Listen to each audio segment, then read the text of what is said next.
अगर आप भी एसआईपी करते हो तो मेरा आपसे एक सवाल है, क्या आपको पता है कि आपको एसआईपी कब तक करनी है? आपका टाइम पीरियड आपको क्लियर है? अगर क्लियर है तो ये बहुत अच्छी बात है। एंड मुझे कमेंट बताइए कि आप कितने साल के लिए एसआईपी कर रहे हो, क्योंकि मेजॉरिटी लोगों जिनसे मैं भी ये सवाल पूछता हूँ उनके दिमाग में उनका ये टाइम पीरियड क्लियर नहीं होता। कोई बोलता है मुझे 5 साल के लिए करनी है, कोई बोलता है मुझे 10 साल के लिए करनी है, कोई कहता है मैं 20 साल 30 साल के लिए कर रहा हूँ, एंड कुछ लोग तो कहते हैं मैं रिटायरमेंट तक के लिए कर रहा हूँ। पर सच क्या है, हमें कब तक एसआईपी करनी चाहिए? इसका एग्जैक्ट आंसर होता है, बिल्कुल ऐसा नहीं है कि आपको एसआईपी करनी चाहिए और उसको फाइनल आपको सोचना नहीं चाहिए, ऐसा बिल्कुल गलत है।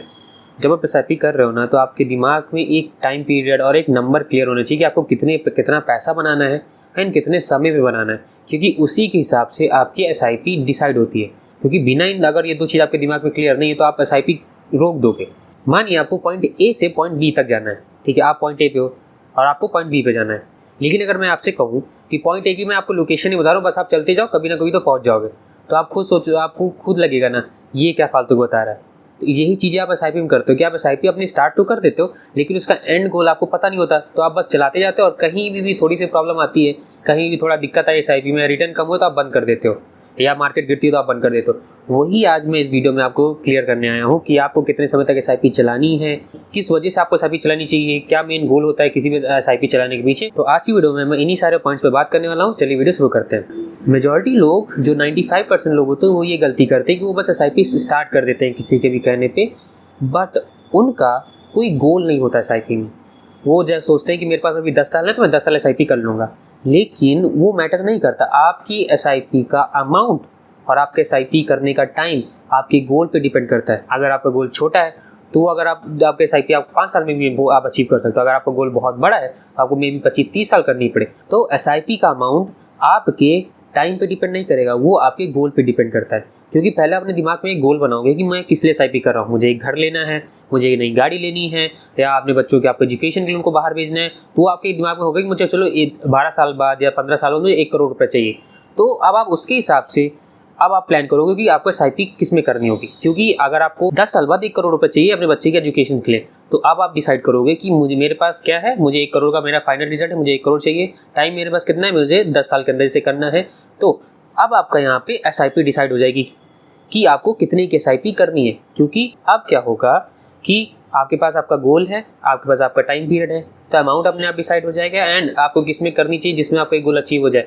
मिड कैप में करनी है, स्मॉल कैप में करनी है, लार्ज कैप में करनी, किसमें भी, जिसमें भी आपकी गोल आपके टाइम होराइजन में कंप्लीट हो जाएंगे, आपको उसमें एसआईपी कर देनी। तो इस फॉर्मूला को हमेशा फॉलो करिएगा कि आप किसी भी पर्पज़ के लिए भी एसआईपी कर रहे हो तो उसका पहले अमाउंट डिसाइड करिएगा, आपको कितना पैसा चाहिए, कितने टाइम में चाहिए, एंड उसके बाद आप जाके उसको एसआईपी कैलकुलेटर में जाके आप देखिए कि आपको कितने % रिटर्न चाहिए। एंड उस रिटर्न के हिसाब से अगर आप उसके लिए 17% रिटर्न चाहिए तो आपको थोड़ा सा रिस्की बेट लेनी पड़ेगी। लेकिन अगर वो आपको 12% में काम हो जा रहा है तो आपको लार्ज कैप फंड में इन्वेस्ट कर देना चाहिए। बस एसआईपी में पैसे बनाने का यही तरीका होता है। मेजॉरिटी जितने स्मार्ट लोग होते हैं वो सब यही करते हैं, और कोई एसआईपी में कोई सीक्रेट फार्मूला नहीं होता कि आप पैसे बना पाओ इस तरह। वो सिंपल है, सब लोग इसमें पैसे बना सकते हैं, क्योंकि एसआईपी सबसे सिंपलेस्ट वे है पैसे क्रिएट करने का। आपने ये लाइन तो जरूर सुनी होगी कि एसआईपी लॉन्ग टर्म के लिए करो, बाकी सब अच्छा हो जाएगा। एंड ये मैं पार्शली ट्रू भी कहूँगा कि हाँ, एसआईपी करना अच्छा होता है, लेकिन अगर बिना गोल के एसआईपी कर रहे हो तो उसका कोई पर्पस नहीं है। लॉन्ग टर्म मतलब कितने साल?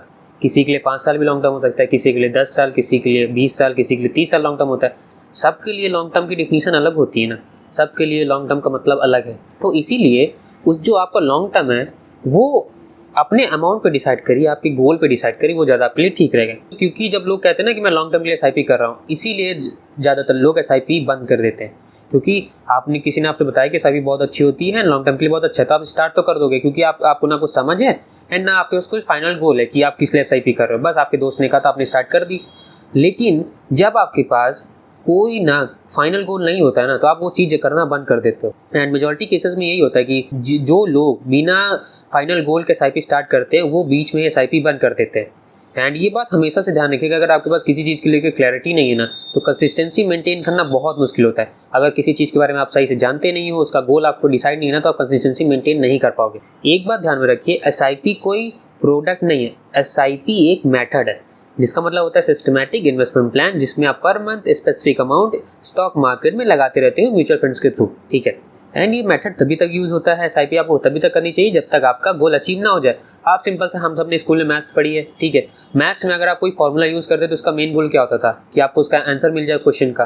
तो एसआईपी भी वही है, एक मेथड है कि आपको अपने गोल तक पहुंचने के लिए जिस चीज़ का आपको सहारा चाहिए वो एसआईपी है, तो उसको उस तरह यूज़ करिए ना कि एसआईपी आप अपने गोल के अकॉर्डिंग डिसाइड करिए कि कितना अमाउंट की करनी, कितना अमाउंट मुझे चाहिए, उससे आप कितने टाइम के लिए मुझे करना होगा एंड कितना पैसा पर मंथ मुझे उसमें डालना होगा। बस इतना डिसाइड करके अपने एसआईपी स्टार्ट कर दीजिए, क्योंकि जब आपके दिमाग में एंड गोल रहेगा तो आप एसआईपी लंबे समय तक चला पाओगे एंड आपकी एसआईपी टूटेगी नहीं। चलिए अब एक एग्जांपल लेते हैं कि मानिए आपको 1 करोड़ रुपए बनाने हैं, आपके पास टाइम पीरियड 10 साल का है एंड आपने उसे उठा के इंडेक्स फंड में लगा दिया जिसमें आपको 12% की रिटर्न आ रही है। क्या लग रहा है 12 साल में क्या आपका 1 करोड़ बन पाएगा? बिल्कुल नहीं बनने वाला। आपका 30 से 35 लाख रुपए बनेगा नेट, ठीक है, तो आपका गोल तो अचीव नहीं हुआ। फिर आप क्या कहोगे, एसआईपी का तो कोई मतलब ही नहीं होता है, इसको करके क्या ही फायदा है जब मेरे गोल ही नहीं अचीव होते। लेकिन यहाँ पे एसआईपी गलती नहीं थी, यहाँ पे गलती आपकी थी, क्योंकि आपने बिना कुछ सोचे समझे, बिना कुछ टाइम होराइजन डिसाइड किए, बिना कुछ अपना गोल के अकॉर्डिंग कुछ समझे बिना ही आपने बस एसआईपी स्टार्ट कर दी। तो उसमें एसआईपी की गलती नहीं है, यहाँ पे गलती आपकी है, क्योंकि जब आपको 12 साल के अंदर 1 करोड़ का कॉर्पस बनाना है तो आपको अपना अमाउंट उसी हिसाब से एडजस्ट करना होगा। तब आप 10,000 की एसआईपी से उससे 1 करोड़ का कॉर्पस नहीं बना सकते, तब आपको अपने एसआईपी का अमाउंट बढ़ाना होगा। तो यहाँ पे गलती आपकी, क्योंकि यहाँ पे ना आपने गोल देखा है, ना आपने अपने यहाँ पे टाइम होराइजन देखा है।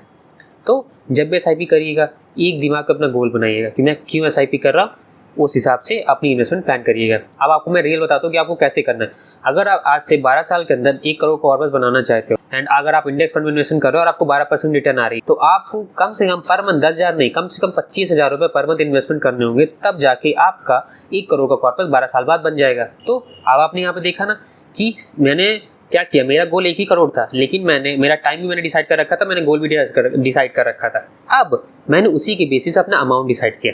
तो ये इसीलिए बहुत जरूरी होता है, अपने आपको गोल पता होना चाहिए, आपको अपना टाइम पीरियड पता होना चाहिए, उसके हिसाब से आप अपना अमाउंट डिसाइड करते हो। तो अब आपको बताता हूँ कि एक सही अप्रोच क्या है एसआईपी करने का। अगर आप कुछ भी एसआईपी अभी तक कर रहे हो तो कोई बात नहीं, अगर आप जब भी कोई नई एसआईपी स्टार्ट करिएगा तो सबसे पहले अपना गोल डिसाइड करिए कि आपको कितना पैसा चाहिए। 10 लाख चाहिए, 1 करोड़ चाहिए, 10 करोड़ चाहिए, 100 करोड़ चाहिए, जितना भी चाहिए वो डिसाइड करिएगा। एंड उसके बाद आप अपना टाइम डिसाइड करेगा कि आपको ये पैसा 5 साल में चाहिए, 10 साल में चाहिए, 20 साल में चाहिए, 30 साल में चाहिए, कितने टाइम में आपको ये पैसा चाहिए वो डिसाइड करिए। तो आपने अमाउंट डिसाइड किया, आपने टाइम पीरियड डिसाइड किया। अब आपको अपने एसआईपी कैलकुलेट करनी है। आप नेट पर जाके आराम से एसआईपी का अमाउंट कैलकुलेट कर सकते हो कि मेरा अगर गोल मुझे 1 करोड़ मुझे अगर 10 करोड़ बनाना है एंड मेरे पास 20 साल का समय है, तो मुझे कितनी रिटर्न लानी होगी, कितना रिटर्न मुझे चाहिए, तो आपको आराम से पता चल जाएगा कि इसमें आपको 17% की रिटर्न चाहिए होगी। तो आप उसी हिसाब से अपनी बेट लोगे, क्योंकि जब आपको ज़्यादा रिटर्न चाहिए तो आपको थोड़ा सा रिस्की बेट भी लेनी पड़ेगी एंड ये फीजेबल है। एंड क्योंकि एसआईपी में पहले आप बहुत सेफ खेलते हो तो ये कोई गलत नहीं होता एंड अपने गोल के अकॉर्डिंग सारी चीज़ें ही आपको करनी चाहिए। आपको एक बार मैं एकदम ये एडिशनल पॉइंट बताता हूँ अब कि अगर आप अपने एसआईपी को और भी बेस्ट लेवल पे करना चाहते हो ना, तो एक काम ये करिएगा, आप उसे ना स्टेप अप लगा दीजिएगा एटलीस्ट 10% का। स्टेप अप का मतलब होता है कि मानिए आपने आज एसआईपी शुरू करी, तो आज से 1 साल बाद आपकी एसआईपी का अमाउंट कितने % से बढ़ना चाहिए। मानिए अगर आप इस साल 5,000 की एसआईपी शुरू कर रहे हो, ठीक है, और आपने लगा दिया कि मैं 10% का नेक्स्ट ईयर से स्टेप अप करना है, तो अब जो अगले साल आपके एसआईपी का अमाउंट होगा वो आपका 5500 होगा, क्योंकि 5,000 और उसका 10% 500, तो टोटल 5,500 रुपीज़ आपके नेक्स्ट ईयर से एसआईपी का अमाउंट हो जाएगा। इससे ये होगा कि आपका गोल बहुत जल्दी अचीव हो जाएगा। जहाँ आपको उसी गोल का अचीव होने में 12 साल लग रहे थे, अब वही आपका गोल 10 साल में भी अचीव हो जाएगा। ये आप खुद जाके कैलकुलेट करके नेट पे देखना, आपको समझ में आ जाएगा कि मैं ये क्यों बोल रहा हूँ, क्योंकि ये बहुत पावरफुल कॉन्सेप्ट है। क्योंकि मैं ऐसा मानता हूँ जैसे जैसे आपकी इनकम बढ़े तो आपके एसआईपी का अमाउंट भी बढ़ना चाहिए। ऐसा नहीं कि आप अभी 5,000 शुरू करो तो आज से 20 साल तक का 5-5 हज़ार ही करते हो, ऐसा नहीं है। अगर आपकी इनकम बढ़ रही है तो अपने एसआईपी का अमाउंट बढ़ाओ, क्योंकि हमेशा अगर आप अमाउंट बढ़ाते रहोगे तो आपका कॉर्पस और अच्छा बिल्ड होगा, आपका कॉर्पस और ज़्यादा बिल्ड होगा, जो कि आपको आगे चल के बहुत मदद करेगा। तो ये बात ध्यान रखिएगा, जैसे जैसे इनकम बढ़े वैसे वैसे एसआईपी का अमाउंट बढ़ा दीजिएगा। स्टेप अप का एटलीस्ट 10% रखिएगा, स्टेप अप 10% से करिएगा, ठीक है। एंड अगर आपको एक चीज़ बताओ ना, लोग एसआईपी बंद क्यों कर देते हैं? लोगों को लगता है एसआईपी बहुत बोरिंग है एंड ये बहुत स्लो लगती है ना, क्योंकि एसआईपी में कुछ नहीं पता था, पर मंथ अपना कटते जाता है, आपको पता नहीं चलता कि हाँ मेरे बैंक से पैसे कट भी गए, क्योंकि सब ऑटो डेबिट रहता है तो कुछ पता नहीं चलता। इसलिए लोगों को बहुत बोरिंग लगता है, कुछ एक्साइटमेंट नहीं रहती ना, तो वो बेच देते हैं। लेकिन यही बात समझिएगा, ऐसा इन्वेस्टिंग ना बहुत बोरिंग गेम है। आपको इसमें कभी कभी लगेगा कि आप इन्वेस्टर ही नहीं हो, लेकिन तभी आप सच में इन्वेस्टिंग कर रहे हो जब आप ज़्यादा फील नहीं करते हो, बस अपने डिसिप्लिन में लगे रहते हो। यहाँ पे कंसिस्टेंसी जरूर मेंटेन करिएगा। तो मैंने आपको बता दिया कि आपको एसआईपी कब तक करनी है, जब तक आपका गोल अचीव नहीं हो जाता, ठीक है।